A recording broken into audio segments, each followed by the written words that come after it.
किताब दिव्याधारा के कार्यक्रम में आप सबका स्वागत है। आज हम चर्चा करेंगे खाना नंबर 11 में राहु क्या करेगा।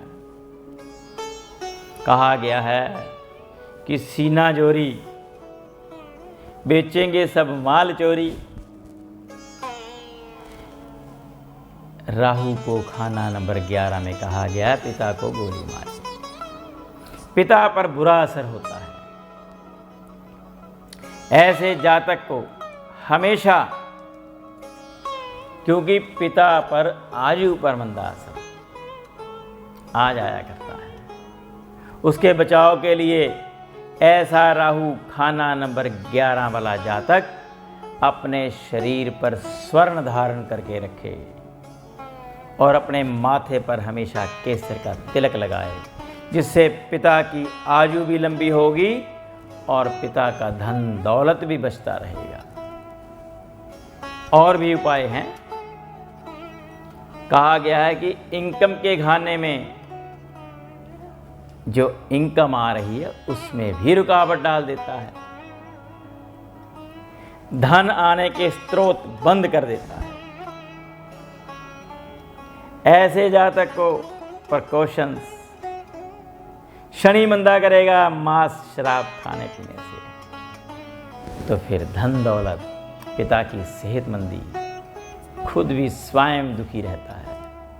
उसे इन चीज़ों से बचना चाहिए, मांस और शराब से। शनि मंदा होगा तो फिर राहु मंदा होगा, शनि नेक तो फिर राहु बुराई नहीं करेगा। हमेशा ऐसे जातक को कुछ और भी उपाय हैं। किसी लाल किताब के जानकर ज्योतिषी से अवश्य संपर्क करके उपाय अपने पूछ लिया करें। शरीर पर स्वर्ण धारण करके रखे, गले में कोई स्वर्ण की चेन डाल ले। अगर चेन नहीं है तो हल्दी की गट्ठी, हल्दी की गांठ साबुत पीले रंग के धागे में गले में पहन ले, और जब स्वर्ण सुलभ हो जाए तो फिर स्वर्ण की अंगूठी डाले, चेन डाले, कानों में सोना डाले। फिर हर तरह से औलाद का फल भी नेक होगा, क्योंकि जब राहु खाना नंबर 11 में होता है तो केतु खाना नंबर 5 में, क्योंकि औलाद के विघ्न डालता है, औलाद की खुशियां नहीं होने देता। सिर्फ मांस और शराब का सेवन ऐसे जातक को नहीं करना चाहिए।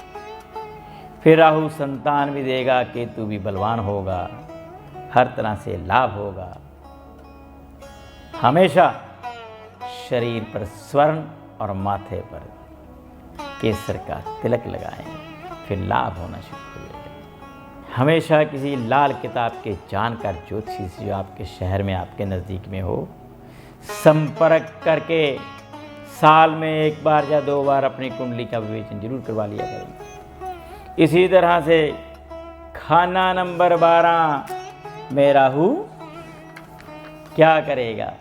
खाना नंबर 12 का राहु रहा भूखा दिन भर कमाई जो ढोता, खजाने भरे क्या ना जब रात सोता। कहा गया है कि शेख चिल्ली की तरह आदमी ख्वाब लेता है, तरह तरह के ख्वाब लेता है कि मुझे ये मिल जाएगा, मुझे ये मिल जाएगा। विचार करता रहता है रात को, सुबह उसके सपने सारे के सारे खत्म हो जाते हैं। सूरज निकलने के बाद सारे सपने मिट्टी हो जाते हैं।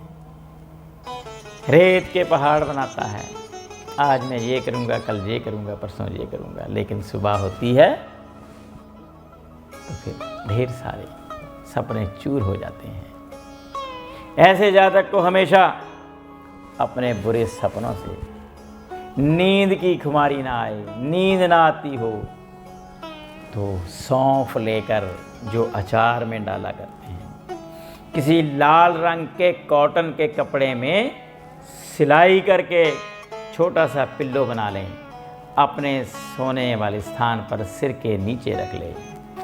अब राहु बुरा असर नहीं देगा, फिर नीच का फल देना बंद कर देगा। अब राहु शांत हो जाएगा। ऐसे जातक को भी हमेशा माथे पर तिलक लगाना चाहिए। ऐसा जातक अपने बाएं हाथ की उंगली में सोने का 24 कैरेट का छल्ला डाल ले तो फिर राहु के नेक फल प्राप्त हो जाएंगे। हर तरह से फिर लाभ होना शुरू हो जाएगा। लेकिन स्वर्ण डालने से और सौंफ की थैली रख लेने से बढ़िया नेक फल होगा। लेकिन थैली सूती कपड़े की होनी चाहिए, रेशमी ना हो, लाल रंग की। फिर हर तरह से नेक फल प्राप्त होंगे। फिर राहु खाना नंबर 12 का अब बुरा असर नहीं देगा। और आप अपने किसी लाल किताब के जानकर ज्योतिषी से संपर्क करके पूछ सकते हैं अपने उपाय। हमारे नीचे आ रहे नंबरों से भी संपर्क कर सकते हैं, क्योंकि हम पिछले लगातार 10 साल से लाल किताब की शिक्षा भी प्रदान कर रहे हैं। और लाल किताब के प्रेमियों को जानकर खुशी होगी कि हम लाल किताब की नई क्लासें आरंभ कर रहे हैं। अप्रैल मई के महीने में ऑनलाइन क्लासें भी चल रही हैं और नई शुरू होनी हैं, और ऑफलाइन क्लासें भी चल रही हैं और नई शुरू हो रही हैं। अगर आप सीखने के इच्छुक हो तो संपर्क कर सकते हैं, क्योंकि आप भी अपनी कुंडली का विवेचन कर सकते हैं। अपने परिवार में अपने दोस्तों, भाई, नेती बंधुओं को, अपने बंधुओं से, मित्रों से संपर्क करके आप भी उनका निवारण कर सकते हैं। कहा गया है, कर भला सो हो भला, अंत भले का भला। इसलिए आप अपनी कुंडली का विवेचन करवाने के लिए नीचे आ रहे नंबर संपर्क कर सकते हैं। तब तक के लिए मैं अपनी वाणी को विराम दूंगा। कल सुबह फिर इसी समय इसी चैनल पर मुलाकात होगी। तब तक के लिए नमस्कार।